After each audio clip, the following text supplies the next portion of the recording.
Vamos continuar nossa aula de EBD sobre a vida do Robert Callen, abordando agora a sua trajetória aqui no nosso país, no Brasil. E continuando de onde paramos na nossa última aula, né?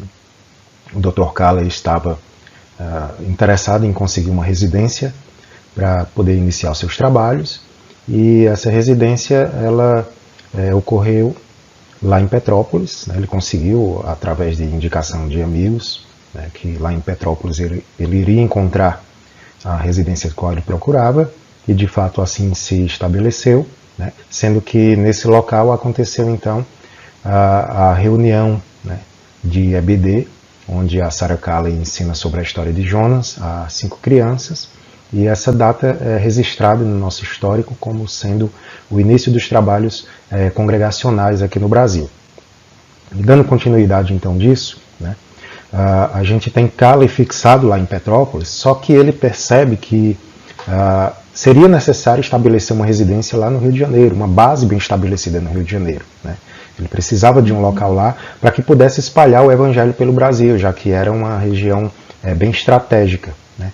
E ele sabia que iria necessitar de pessoas para auxiliar no trabalho. Então, o Callen, ele percebe que da sua própria casa, lá em Petrópolis, ele não poderia conseguir iniciar um trabalho lá no Rio de Janeiro.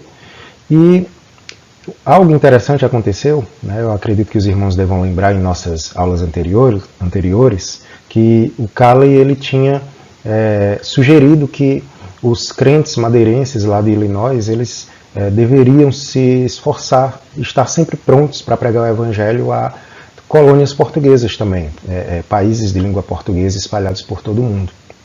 E ele havia deixado uma carta pastoral para essas igrejas que se encontravam lá em Illinois, né, exortando elas sobre essa questão, e agora ele vê a necessidade de ter pessoas auxiliando o trabalho dele aqui no Brasil, né? E aí no início de 1856, um convite foi enviado a 3 famílias madeirenses para que pudessem vir ao Brasil, né, em ajuda ao Dr. Callen. Houve então uma resposta dessas famílias, né? Era uma carta, de certa forma, inesperada, que foi enviada a esses crentes, mas antes desses crentes responderem essa carta, uma visita, né, uma resposta que ele não esperava, não foram as famílias que foram convidadas, né, não foi alguém dessas famílias, mas alguém que ele não esperava se dispôs, a partir da leitura dessas cartas, a vir auxiliar o Dr. Callen aqui no Brasil, né, o William Pitt. Ele, quando era garoto, tinha frequentado estudos bíblicos com a senhora Callen, né, e ele tinha emigrado aos Estados Unidos, teve contato com os crentes madeirenses que estavam por lá, e ele acaba respondendo a esse apelo do Dr. Callen, né, de solicitando ajuda para o trabalho aqui no Brasil. E aí ele chega aqui, né, no nosso país, inesperadamente, só que, claro, uma ajuda muito bom, um auxílio muito bom para o Dr. Callen, mas, de certa forma, para a senhora Callen, essa surpresa foi um tanto impactante. Aqui, como vocês podem acompanhar no slide, o espírito de classes sociais que ela tinha ainda estava muito evidente, né? Ela foi criada, ela foi educada nesse contexto, então era de certa forma natural para ela interpretar as coisas dessa maneira. E ela se recusava a ter William Pitt, que era uma pessoa humilde, né, um carpinteiro, a profissão dele era essa, e ela se recusava a tê-lo sentado à mesa com ela e o seu esposo, o Dr. Callen, né? Mas o Dr. Callen, como um bom líder cristão, ele passa por cima dessas objeções da senhora Callen e recebe o William Pitt como um convidado de honra, né? E nesse dia, então, a senhora Callen ela aprende algo importantíssimo acerca da vida cristã, que em Cristo todos nós somos um, não há essa separação de classes, não há essa divisão de pessoas, né? Isso foi muito importante para o cristianismo dela. E aí, uma epidemia de cólera, ela acaba assolando Petrópolis, né, com proporção alarmante. E o William Pitt, após alguns dias de sua chegada, ele acaba contraindo essa doença, né? E por 2 dias a vida dele esteve em sério risco, né? Só que ele se recupera, né, e pouco tempo depois, então, ele se emprega em um estaleiro no Rio de Janeiro, né, como carpinteiro. E durante esse período ele não só se sustentou, como ele também inicia um processo de integração à vida brasileira, nacionalização brasileira, né? O Dr. Calley decidiu então oferecer os seus serviços às autoridades da área de saúde, né, enquanto William Pitt estava trabalhando lá no estaleiro. Por outro lado, aqui nós temos o Dr. Calley ofertando seus serviços médicos para a área de saúde, sendo então autorizado a tratar daqueles que estavam sofrendo da cólera, né? E aí ele concentra suas atenções nos mais pobres, como os irmãos já conhecem da história dele, né, o bom doutor, tratando dos pobres principalmente, não só dos pobres, tratava dos ricos e dos pobres de igual forma, sempre de uma maneira muito sensível e cuidadosa, só que ele realmente dava uma atenção muito especial aos pobres. E do mesmo jeito que ele fazia na Ilha da Madeira, né, ele nunca começava um tratamento de um caso sem antes orar e ministrar algum conforto por meio das escrituras, né? Só que o infortúnio configura-se uma dolorosa perda para ele, né? O velho jardineiro dele, né, um amigo dele que trabalhava como jardineiro, acaba pegando a cólera, né? Ele tinha participado fielmente das reuniões na casa do Dr. Calley, tinha professado a sua conversão, só que infelizmente ele vem a morrer, né? Mas morre na fé, crendo no nome do Senhor Jesus Cristo. Continuando aqui na nossa história, né, o doutor ele tinha sido muito específico em relação ao convite que ele fez aos crentes, né? O William Pitt tinha vindo, ele não tinha convidado o William Pitt, mas veio e foi de grande ajuda, né? Ele sentiu esse toque, chamado de Deus para vir para cá, e o Dr. Calley o recebe de uma forma muito calorosa, mas as cartas tinham sido enviadas para 3 famílias especificamente. As famílias do Francisco da Gama, do Francisco de Souza Jardim e do Manuel Fernandes, né? Eu consegui aqui apenas a imagem do Francisco da Gama, né? Procurei a imagem dos demais, mas não tive êxito em encontrá-las, mas está aí para ilustrar um desses indivíduos que ofereceu a sua ajuda ao Dr. Calley, né?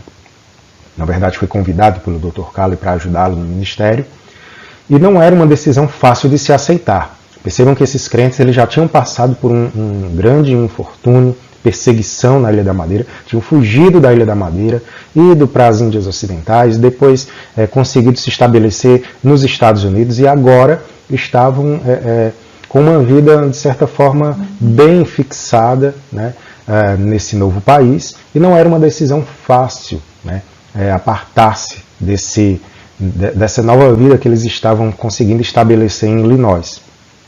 Eles tinham perdido tudo lá na Ilha da Madeira e agora estavam já conseguindo se recuperar, né? E dessa vez, então, eram chamados para deixar novamente tudo por amor ao Evangelho, né? Ou seja, sacrificar toda a liberdade religiosa que eles tinham alcançado, né? Por um país com várias restrições, perseguição, intolerância fanática, coisas que nós tínhamos aqui no nosso país nessa época, né? E de certa forma ainda tem um pouco hoje. O Francisco da Gama, ele escreveu em abril de 1856 que ele estava vendendo tudo o que possuía lá em Springfield a fim de se preparar para a viagem, né? E aí observem o relato dele. Recebemos o seu convite para nos juntarmos a você e fiquei contente em ouvir sua voz, chamando-me para uma tarefa tão preciosa. Sempre desejei trabalhar pelo meu Salvador. Já o Francisco Souza Jardim, ele é muito mais explícito ainda. Observem o relato. Quando o Gama recebeu sua carta, eu já tinha comprado um terreno e construído uma casa de madeira onde eu e minha família estávamos vivendo. Sua carta convidou 3 famílias para irem ao Brasil. E caso nenhuma delas desejasse aceitar o convite, você pediu que a carta fosse então destruída. Minha esposa resumiu as dificuldades. As crianças, a mudança para uma outra terra, a longa viagem, a vida em um país estrangeiro e todas as incertezas envolvidas. Mas vi o Senhor apontando-me para este caminho. Falei para ele que, se não fôssemos, todo o prazer na vida se perderia. Então nós oramos juntos e pedimos que o Senhor fizesse clara a sua vontade. Em pouco tempo, concordamos em aceitar o convite, resolvemos as pendências e estamos prontos para a viagem. Aqui temos o relato, então, do Francisco da Gama e do Francisco Souza Jardim, né?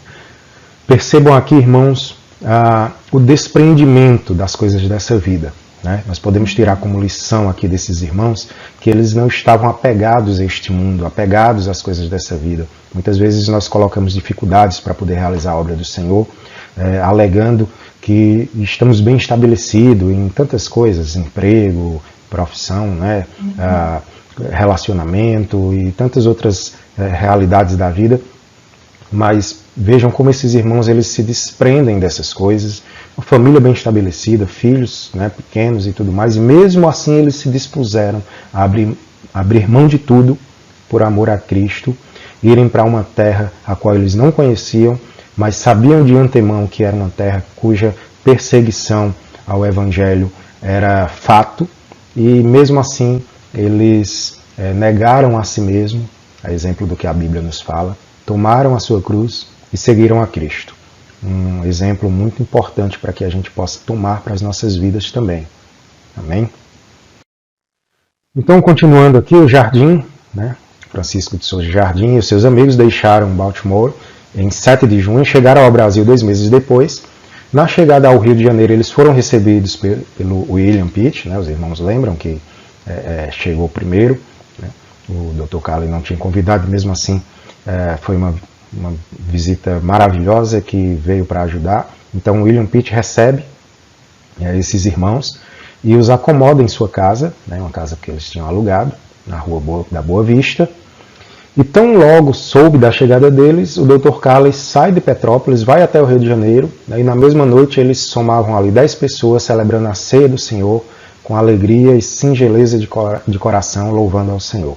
Né, uma cena muito linda de se imaginar. Jardim ele encontra então um trabalho no estaleiro, né? O William Pitt trabalhava nesse estaleiro, então ele também consegue, né, um trabalho lá. Já o Francisco da Gama, que não tinha uma profissão específica, ele foi empregado pelo próprio Dr. Calley como vendedor de livros ambulante, né? Essa função, irmãos, era importante porque por meio desse trabalho o Evangelho ele foi espalhado aqui no nosso país, né? Na própria história que nós vamos conhecer, na Bahia algo acontece de maneira semelhante, então aí no Rio de Janeiro também, né, esse trabalho de vendedor de livros ambulantes, vendendo escrituras, vendendo livros religiosos e assim disseminando a palavra de Deus. Então o próprio Dr. Calley emprega, né, o Francisco da Gama dessa maneira, lá no Rio, e o Manuel Fernandes vai para Petrópolis e também se emprega como vendedor de livros nessa cidade. Então nós temos um em Petrópolis, outro no Rio de Janeiro, né? E o Francisco de Souza Jardim ficou trabalhando no estaleiro. E é importante que a gente perceba, né, que o Dr. Calley, quando ele sentiu que necessitava de ajuda, né, e para ele apresentar o Evangelho aqui no Brasil, ele necessitava de irmãos que o ajudassem nesse ministério. Ele não recorre, percebam que ele não recorre aos seus conterrâneos, né, para serem enviados como missionários. Ele vai atrás de 3 homens comuns, homens simples, né, que ele já conhecia em relação à sua própria fé, portugueses de nacionalidade e cultura, né, tinham sido convertidos do catolicismo, conheciam bem, né, a Igreja Católica Romana, homens que sofreram por causa da fé. E esses são os homens que o Dr. Calley convida, né? Pessoas simples, mas vividas na questão do Evangelho, né? De forma prática. Então são eles que vêm aqui para poder auxiliar o Dr. Calley nesse trabalho.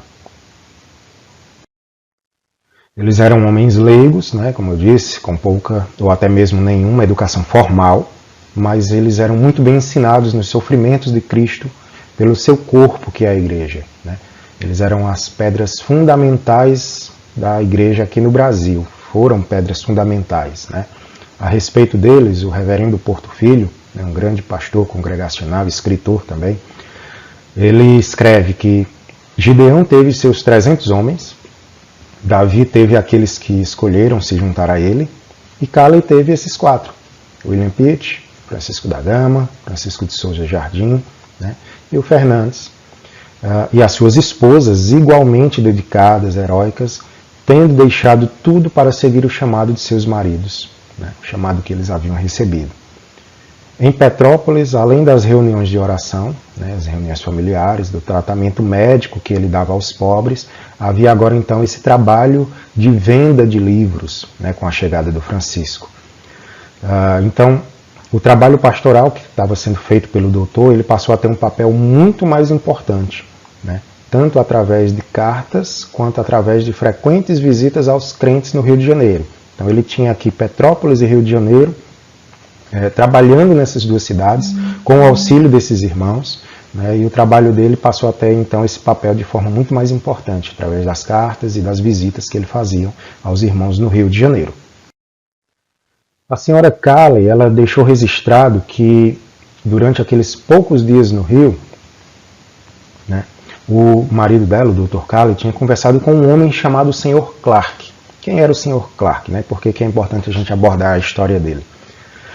Coloquei esse trecho da história, né, porque o Sr. Clark ele era proprietário de uma companhia britânica de sapatos, né, então conhecido do Dr. Calley, né, e a história trata justamente sobre a questão da observância do domingo. Né. A senhora Calley ela trata sobre essa questão, né, registra esse histórico, né, e fala sobre o trabalho que o Sr. Clark vinha desenvolvendo, né, inclusive aos domingos, como era comum nessa época se trabalhar no domingo, não se tinha o domingo como um dia de repouso. Todos os dias da semana tinha trabalho e normalmente o domingo era um dos dias que mais tinha uma venda intensa, né, os negócios eram mais intensos exatamente no domingo. Né, e o Sr. Clark ele trabalhava no domingo. Né, e como resultado dessa conversão do Sr. Clark, a conversa que o Dr. Calley teve com ele, a conversão do Sr. Clark e tudo mais, o Sr. Clark ele informa que no futuro as suas lojas elas seriam fechadas aos domingos. E ele estava certo de que as suas vendas seriam afetadas por causa dessa decisão. Mas percebam que o interessante aqui, irmãos, para surpresa do Sr. Clark, as vendas acabaram aumentando muito, né, e continuaram a crescer, mesmo fechadas aos domingos, o trabalho dele prosperou. Né, novas lojas foram abertas em outras cidades do Brasil, todas elas estavam prosperando. Né, e o Dr. Calley ele acreditava e pregava que aqueles que honram a Deus, o próprio Deus também irá honrá-los. E o Sr. Clark provou isso ser uma verdade. Não que aqui eu esteja ensinando sobre prosperidade, não é essa a questão. Né, mas a questão que nós temos aqui é a confiança no Senhor, né? A dedicação ao serviço do Senhor, né? Separar um dia para, de forma especial, cultuar ao Senhor. E esse separar um dia demonstra a nossa confiança de que Deus é fiel de nos sustentar. Né? E foi isso que o Sr. Clark fez. O ensinamento aqui traz sobre confiar em Deus. Né? E os negócios dele prosperou, mas a questão em si não é a prosperidade dos negócios, mas o cuidado da vida dele. Né? Como o Senhor mesmo diz em sua palavra, que nós devemos buscar em primeiro lugar o reino de Deus, né? E as demais coisas nos serão acrescentadas, né? Buscar o reino de Deus e a sua justiça, que as demais coisas nos serão acrescentadas. E que coisas são essas? Né? Aquilo que é dito pouco antes desse versículo, né, no texto das Sagradas Escrituras, quanto ao que comer, ao que beber e ao que vestir. As nossas necessidades mais básicas, Deus ele vai suprir. E o ponto aqui trata disso, né? Não de prosperidade, né? Não me entendam errado, não é disso que tenho falado aqui. Né? E trago essa história para relatar justamente essa questão. De que Deus ele supre as nossas necessidades e sempre que confiamos nele e honramos a ele, ele também nos honra. E os Calley então continuaram com seu testemunho, né, trazendo resultados importantes e eles traziam resultados sob constante vigilância e logo tiveram provas reais de que sua correspondência estava sendo manipulada. Lembram que Calley ele estava se correspondendo com os irmãos lá no Rio de Janeiro, né? E algumas dessas correspondências dele estavam sendo censuradas. né? O trabalho dele estava crescendo, um testemunho consistente, só que a gente vai perceber que daqui em diante perseguição vai se levantar, né? Então, dificilmente a gente poderia encarar essa questão de outra forma, já que a Igreja Católica e toda a hierarquia da Igreja Católica, o domínio da Igreja Católica aqui no Brasil era muito forte, né? E como nós vimos na aula passada, o Dr. Cali tinha sido reconhecido por um paciente dele lá da Ilha da Madeira, e logo aqui no nosso país ficou conhecido que ele estava, né? O Lobo da Escócia estava morando aqui no Brasil. E com certeza isso era uma ameaça à religião do nosso país, né? Naquela época, a religião oficial do Estado, né? Que era o catolicismo. Então, as suas cartas estavam sendo censuradas, né? Cartas que abordavam um teor evangelístico, né? Então, a abordagem usada pelo doutor no seu trabalho missionário continuou a ser cuidadosa. A gente sabe que o Dr. Cali teve uma experiência com a questão da Igreja Católica na Ilha da Madeira. Então, aqui no Brasil, ele estava tomando todos os devidos cuidados, né, para que não se repetisse algo tão intenso como aconteceu naquele país. Os cultos não católicos, eles poderiam ser conduzidos em alemão e inglês, segundo a lei, né, que havia aqui, permitido por lei, né, para as congregações que consistissem de pessoas destas nacionalidades. Mas não havia qualquer lei proibindo, dentro dos limites do lar, conversas informais em português a respeito de assuntos religiosos. Então, o Dr. Cali se aproveita das brechas da lei para poder trabalhar a sua questão de evangelização. E resultados positivos começam a aparecer disso, né? O Dr. Cali, então, batiza o seu primeiro convertido, um português chamado José Pereira de Souza Lauro. E embora o doutor pertencesse à Igreja da Escócia, né, e em Madeira ele tivesse sido um presbítero da Igreja da Escócia, aqui no Brasil ele só batizaria os crentes, né? E ele faria isso pelo método de aspersão, né? Isso é um critério que ele mesmo estabeleceu, né? As igrejas brasileiras fundadas por ele seguiriam a sua liderança, né? Apenas aqueles que professassem fé em Cristo eram batizados e recebidos como membros da igreja. Só que alguns anos mais tarde, após muita discussão, ele passou a receber membros de outras igrejas, né, protestantes, principalmente presbiterianas, que mesmo tendo sido batizados na infância, eles foram aceitos como membros, né, sem ter que passar por um novo batismo. Só que em um ponto o Dr. Cali ele não aceitava, né, nenhum tipo de flexibilidade, né, que era batizar os que vieram da Igreja Católica Romana. Aqueles que se converteram da Igreja Romana, eles deveriam receber um novo batismo. Nisso, o Dr. Cali ele não voltava atrás, né? E assim concordaram as igrejas, né? E imediatamente após a sua conversão e batismo, o José Lauro ele começa a testificar de sua nova fé, lendo e explicando a Bíblia para grupos de amigos e vizinhos, e ele alcançou pessoas além do seu próprio círculo de amigos, e vendeu uma Bíblia para 2 mulheres aristocratas da corte do imperador. Prestem atenção nessa história, irmãos. A gente vai chegar já nessa questão dessas 2 irmãs que foram convertidas, né? Mas dentro do contexto a gente tem a formação então da Igreja Fluminense, da Igreja Evangélica Fluminense. Vamos analisar aqui o contexto, né? Mais tarde, quando a estação estava quente, né, num período aí de estação quente, uma epidemia de febre amarela acabou surgindo aqui no Rio de Janeiro, né, no nosso país, e dizimou parte da população, né? O doutor ele se entregou completamente ao combate da praga, como médico que era. Ele não cuidou não só dos pobres, mas independente da classe social, ele estava lidando com tudo isso, cuidando dos doentes, e além disso escrevendo e distribuindo panfletos defendendo medidas profiláticas acerca da contaminação.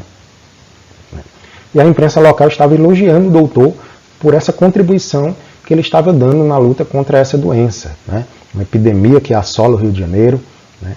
E ele então, como médico que era, né, e como cristão que era, não mediu esforços em dar sua colaboração para ajudar aqueles que precisavam. Lá em Petrópolis, o chamado aqui no texto um velho soldado foi batizado, né? O Dr. Cali ele não tinha intenção de organizar o grupo em uma igreja, né? Eles eram apenas um grupo caseiro. Só que em 11 de julho daquele ano, ele teve a alegria de batizar o seu primeiro convertido, né? O velho soldado a que o texto se refere é o Pedro Nolasco de Andrade. E com esse batismo, então, ele organiza a primeira igreja verdadeiramente nacional aqui no nosso país. Uma igreja evangélica verdadeiramente nacional. E havia, então, cerca de 14 membros que foram inscritos, constituindo-se, então, de um brasileiro e o resto de britânicos e portugueses. E não demorou muito para que mais 2 brasileiros fossem batizados, o Felipe Neri e o João Manuel Gonçalves dos Santos, esse indivíduo que aparece aí na ilustração, sendo que o último ele foi destinado a ser o primeiro pastor brasileiro da recém-fundada igreja. Perceba a importância aí desse irmão no nosso trabalho aqui de surgimento do evangelho no nosso país. E a igreja, então, que foi organizada, ela foi chamada simplesmente de igreja evangélica, né? O nome da região na qual estava localizada foi adicionado depois, que foi o bairro Fluminense, né? Tratava-se então da mais antiga igreja protestante no Brasil. E Robert Calley, ele desejava que as igrejas elas não propagassem as questões denominacionais que eram conhecidas nos outros países, né, que enviavam missionários. Ele não queria estar preso a essa questão de denominação. A vontade dele era que todos seguissem o seu exemplo, né, de simplesmente ter uma igreja que recebia o nome de igreja evangélica e adicionava o local, o bairro ou cidade na qual essa igreja ela estava situada, né, e assim ficou Igreja Evangélica Fluminense, né. Nós temos aí algumas imagens da igreja atualmente, né, e algumas imagens da igreja antiga também, antigamente. E essa questão do nome, né, se repetiu também na região de Recife e em São Paulo, né, uma igreja evangélica pernambucana, exemplo da igreja evangélica fluminense. É apenas o nome igreja evangélica com o nome do bairro, então da cidade na qual ela se localiza. E a igreja evangélica fluminense, né, muito humilde no início do seu desenvolvimento, ela reivindicava de maneira correta estar na sucessão apostólica. O que isso quer dizer? Cada membro da igreja ele era um missionário, né? E o principal interesse desses irmãos, né, na verdade o único interesse deles era propagar o reino de Cristo, né? Aí mais algumas imagens da igreja evangélica fluminense. E aí então chegamos na questão da perseguição aos crentes, né? Lembram lá da história das irmãs que tinham se convertido, né, pela evangelização lá do primeiro português, né, o primeiro que foi batizado na igreja. Então uma série de perseguição começa a surgir contra os crentes, né? Um deles, chamado Carvalho, ao deixar o trabalho no estaleiro, ele foi abordado por um mendigo que pediu esmolas para comprar velas para a Santa Trindade. E aí o Carvalho respondeu que ele teria muito boa vontade em dar esmola para os pobres, mas uma vez que foi a própria Santa Trindade que criou o sol, Deus não tinha necessidade nenhuma de luz de vela, né? E o filho do mendigo, que também trabalhava no estaleiro, ao saber disso, acusou o Carvalho de ter insultado o seu pai, né, o mendigo que solicitou as esmolas, e por causa disso o espancou vigorosamente. E Carvalho, que era um homem forte, né, poderia ter simplesmente revidado toda a agressão, né, só que ele não fez isso, ele simplesmente tirou o agressor do caminho e seguiu adiante. 2 noites depois, uma multidão de trabalhadores desse estaleiro atacou os crentes. E no domingo seguinte, foi ordenado que um deles participasse de uma missa na Igreja Católica e ele se recusa a fazer. Então, por causa disso, né, surgiram no dia seguinte uma notícia de que todos os protestantes, todos os crentes deveriam deixar os seus empregos no estaleiro porque eles estavam causando distúrbio, né, no local e tinham a mania de tentar induzir os outros a acreditarem nas suas ideias religiosas, né. E ali, lá em Petrópolis, a oposição também estava se fortalecendo contra Calley, né. O vendedor de livro, Manuel Fernandes, ele foi preso e acusado de vender livros sem licença. Mas foi finalmente libertado, né, da prisão e recebeu então a licença que precisava. E o que levou os problemas a um ponto de crise foi então a conversão daquelas 2 mulheres. Lembra que o José Lauro, né, o primeiro batizado, né, por Calley, ele tinha vendido uma Bíblia para elas, tinha evangelizado elas tinham lido a Bíblia, né, de uma forma muito diligente, e como consequência disso elas se converteram, né, conheceram a verdade e foram libertadas, né. Então, se levanta uma oposição muito ferrenha por causa dessa questão. A Igreja Católica estava muito enfurecida por causa disso, porque eles até aceitavam o fato de que pessoas das classes mais baixas da sociedade se convertessem. Isso já era suficientemente alarmante, mas tolerável, digamos assim. Mas no caso de membros da alta sociedade abandonar a fé católica, isso já era algo inadmissível para os católicos, né?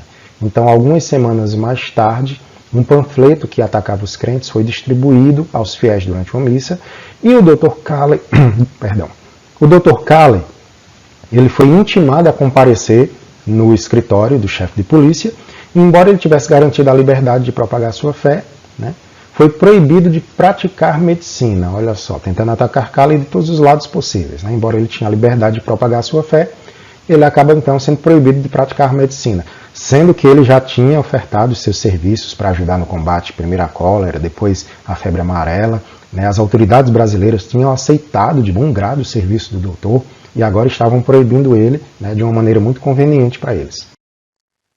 E aí o Núncio Apostólico, né, um grupo que vem então para julgar essa questão do Dr. Calley, protesta nos termos mais fortes possíveis contra a atitude, né, tolerante em relação à propagação do Evangelho.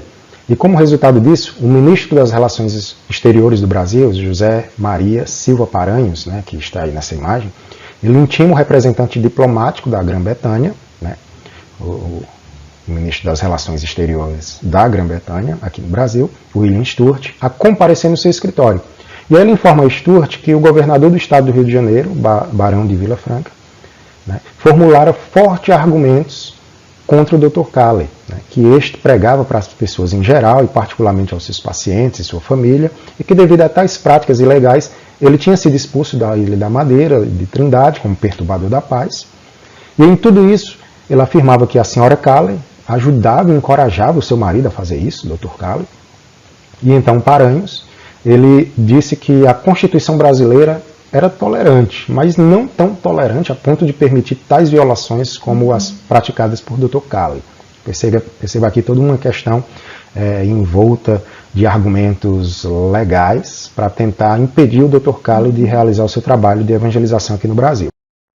E aí o senhor Stewart, né, como ministro das Relações Exteriores da Grã-Bretanha aqui no Brasil, informa isso ao Dr. Calley, né?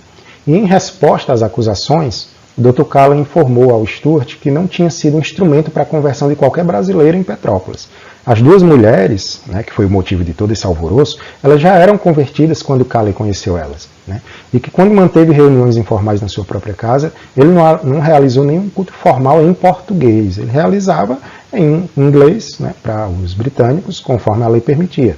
E aí o doutor anexou à sua carta uma cópia do veredito de 3 importantes juristas brasileiros. Ele recorre a esses 3 juristas e suas respostas a 11 perguntas que tinha sido feito, né? O governador do Rio de Janeiro tinha levantado essa questão, essas perguntas, e aí o Dr. Calley responde essas perguntas, 11 perguntas, né, para esclarecer o significado da Constituição brasileira.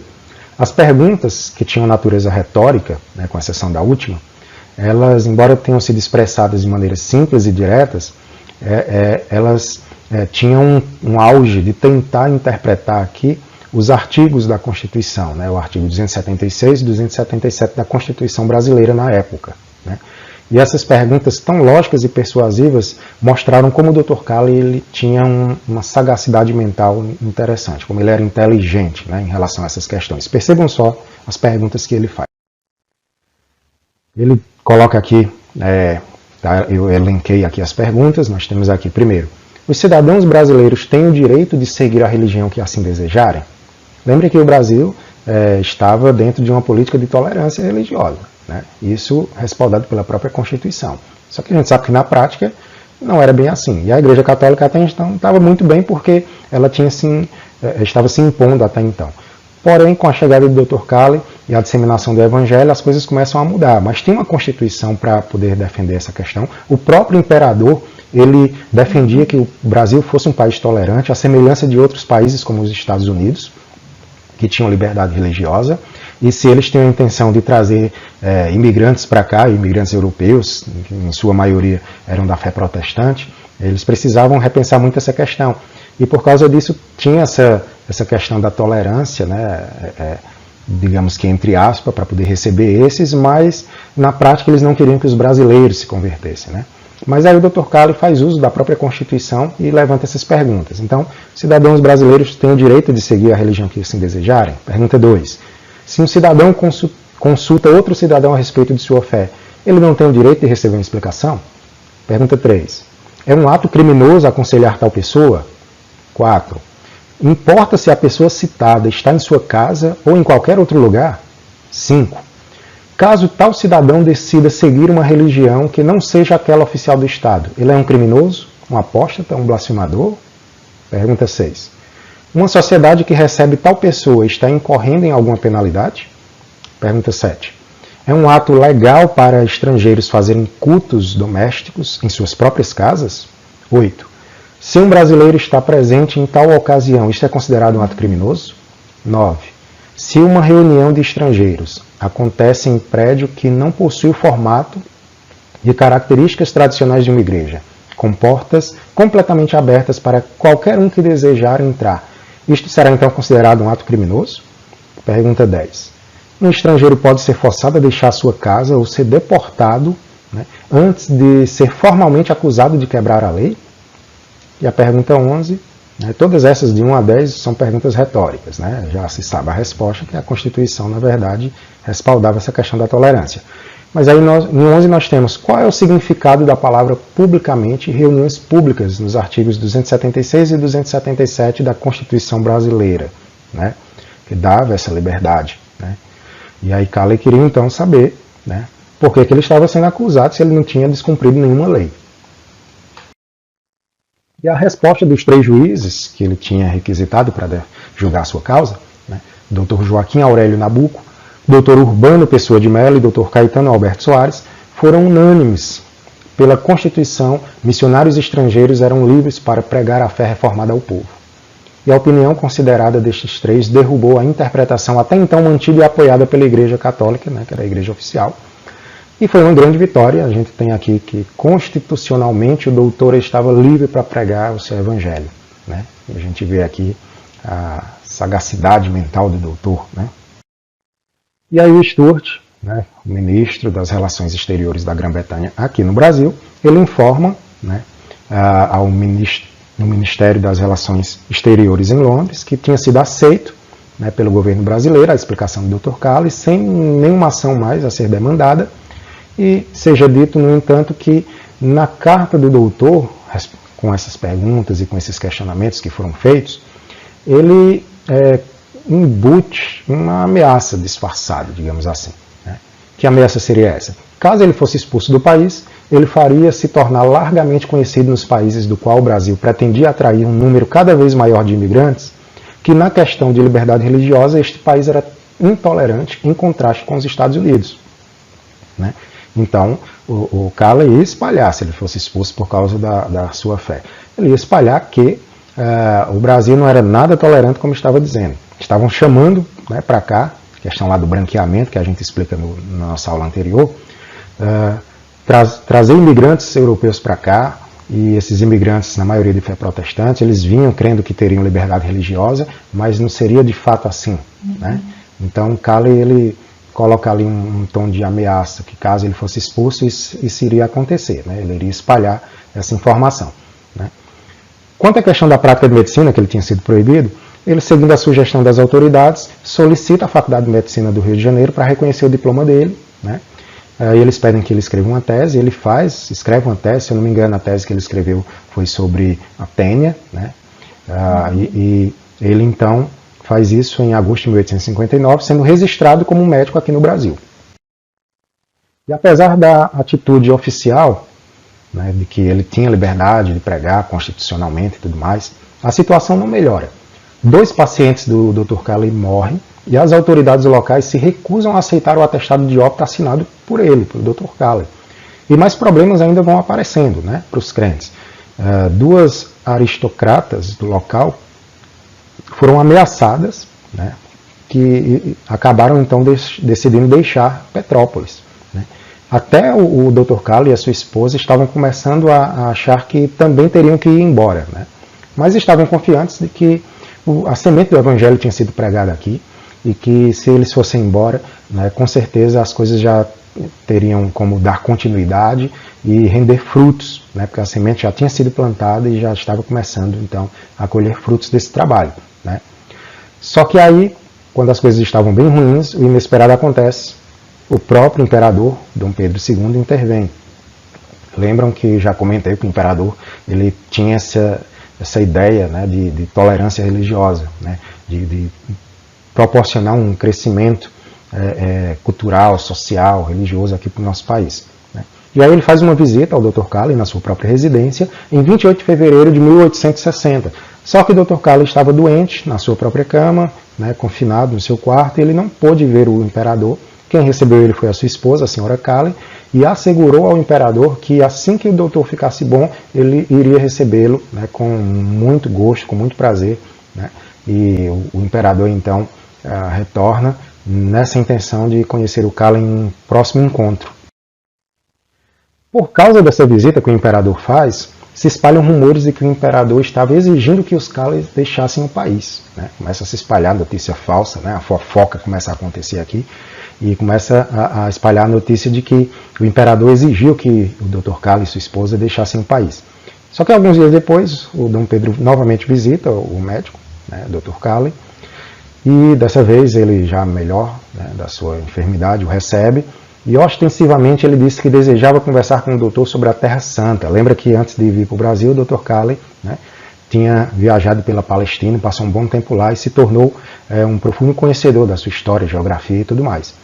E o Dom Pedro ele tinha interesse, né, nessa questão da Palestina, Jerusalém, judeus, né? E aí ele desejava conversar com o Dr. Cali sobre isso, né?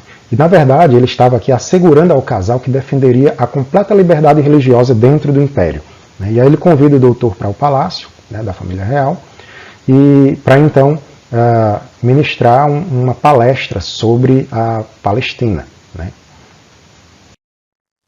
E os resultados desse gesto de amizade do imperador com o Dr. Cali acabaram sendo vistos, né, se espalharam em termos de notícia, e por causa disso, então, membros da aristocracia, políticos que antes não se misturavam com o Dr. Cali, agora estavam passando a visitar os Calis na sua residência, né, entre eles o senador Jobim, né, e eram tantos que na sua carta que a Sarah Cali escreve, né, para relatar essas questões ao pai dela, ela não consegue nem sequer mencionar todos pelo nome, né, de tantos da alta sociedade que estavam visitando o Dr. Cali e estabelecendo agora um vínculo de amizade, né. E muitos se tornaram firmes amigos do Cali e continuariam a sê-lo, mesmo quando eles finalmente se mudaram para o Rio, né. E é interessante notar que estes contatos iniciais entre Dom Pedro II e os Cali ocorreram ao mesmo tempo que chegou lá em Petrópolis a comitiva lá do Núncio Apostólico, né, que tentava julgar improcedente a prática de evangelização do Dr. Cali aqui no Brasil, né. O mesmo homem que estava tentando silenciar o Dr. Cali aqui no nosso país. E aí os novos amigos do Dr. Cali tiveram então um importante papel na luta pela liberdade religiosa, né? O senador Jobim, ele propõe ao parlamento que a completa liberdade religiosa fosse garantida e que os seus oponentes fossem acusados de crime. Olha só aqui as amizades, né, surtindo um efeito importante na propagação do evangelho no nosso país, né? E aí o senador, ele, em um debate, definiu a sua crença. Ele disse: eu não acredito em nada além do que Cristo ensinou. E quanto a todas as outras coisas, tenho grandes dúvidas e não as considero de qualquer importância. Perceba que nas muitas conversas que o Dr. Cali teve com o senador Jobim, né, a gente observa aqui um resultado, né, dessas conversas sendo demonstrados na profissão de fé que o senador Jobim faz, né, na profissão das crenças dele, né, mostrando que de fato ele acreditava em Jesus Cristo. E isso era algo importantíssimo para o nosso país, né? A gente ter alguém com um poder político como o senador Joby tinha, né, que poderia auxiliar nas regiões mais altas do império, né, na questão da corte, no alto escalão, né, ajudar aqui na propagação do evangelho e na questão da liberdade religiosa, né. Então, a gente vê Deus trabalhando na história para tentar fundamentar aqui o evangelho no nosso país, né, e essas coisas que acontecem, nada disso acontece por acaso, né. Deus, ele é o Senhor da história, e todas as coisas que aconteceram foram guiadas pela vontade de Deus, né, as pessoas que se convertem, né, o papel que essas pessoas desempenham na história, né, e a gente tem visto então Deus trabalhando.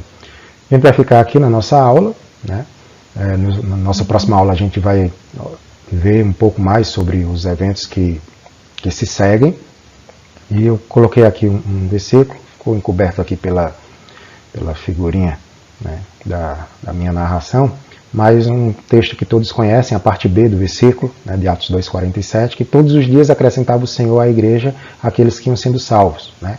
E assim, na história do nosso país, dia após dia, aqueles que iam sendo salvos iam sendo acrescentados na igreja, e esses espalhavam o evangelho, e mais pessoas se convertiam, e assim o evangelho no nosso país foi crescendo, né? Próxima aula a gente dá continuidade ao estudo e veremos mais sobre o desenrolar dessa história. Obrigado, que Deus os abençoe.